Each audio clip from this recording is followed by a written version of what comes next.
ಶಾಲಾ ಕಾಲೇಜುಗಳಲ್ಲಿ ಹಿಜಾಬ್ಗೆ green signal ಸರ್ಕಾರದ ವಿರುದ್ಧ ಎಂಎಲ್ಸಿ ಸಿಟಿ ರವಿ ಆಕ್ರೋಶ ವ್ಯಕ್ತಪಡಿಸ್ತಾ ಇದ್ದಾರೆ. 1965ರಿಂದ ಶಾಲಾ ಕಾಲೇಜುಗಳಲ್ಲಿ ಸಮವಸ್ತ್ರ ಜಾರಿಯಲ್ಲಿದೆ. ವಸ್ತ್ರ ಸಂಹಿತೆಯನ್ನ 1969ರಿಂದ ಕಡ್ಡಾಯ ಮಾಡಲಾಗಿದೆ. ಮಕ್ಕಳಲ್ಲಿ ಯಾವುದೇ ಭೇದ ಭಾವ ತರಬಾರದು. ಈ ಕಾರಣಕ್ಕೆ ಸಮವಸ್ತ್ರ ಜಾರಿ ಮಾಡಲಾಗಿತ್ತು. ಸರ್ಕಾರ ಮತೀಯ ಚಿಹ್ನೆ ಬಳಸೋಕೆ ಅವಕಾಶ ನೀಡಿದೆ ಅನ್ನೋದನ್ನು ಅವರು ಹೇಳ್ತಾರೆ. ಭೇದ ಭಾವವನ್ನು ತರಬಾರ್ದು ಅನ್ನೋ ಕಾರಣಕ್ಕೋಸ್ಕರ ಯೂನಿಫಾರ್ಮ್ ಅನ್ನ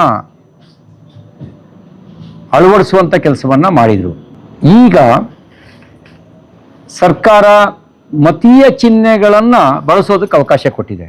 ಹಾಗಾದ್ರೆ ಯೂನಿಫಾರ್ಮಿನ ಭಾಗನ ಮತೀಯ ಚಿಹ್ನೆ ಸ್ಪಷ್ಟಪಡಿಸಬೇಕು. ಮತೀಯ ಚಿಹ್ನೆ ಬೇರೆ, ಸಂಸ್ಕೃತಿಯ ಚಿಹ್ನೆ ಬೇರೆ. ಹಿಜಾಬು ಮತೀಯ ಚಿಹ್ನೆನ ಸಂಸ್ಕೃತಿಯ ಚಿಹ್ನೆನ ಸ್ಪಷ್ಟಪಡಿಸ್ಲಿ. ಹಿಜಾಬ್ ಇರಬಾರ್ದು ಅಂತ ನಾವು ಹೇಳಲ್ಲ. ಶಾಲೆಗಳಲ್ಲಿ ಇರಬೇಕಾ?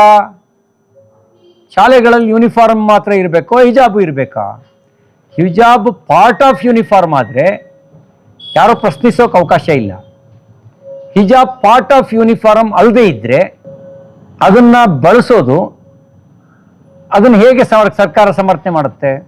ಮಕ್ಕಳಲ್ಲಿ ಯಾವುದೇ ರೀತಿಯ ಭೇದ ಭಾವವನ್ನು ತರಬಾರ್ದು ಅನ್ನೋ ಕಾರಣಕ್ಕೋಸ್ಕರ ಯೂನಿಫಾರ್ಮನ್ನು ಅಳವಡಿಸುವಂಥ ಕೆಲಸವನ್ನು ಮಾಡಿದರು. ಈಗ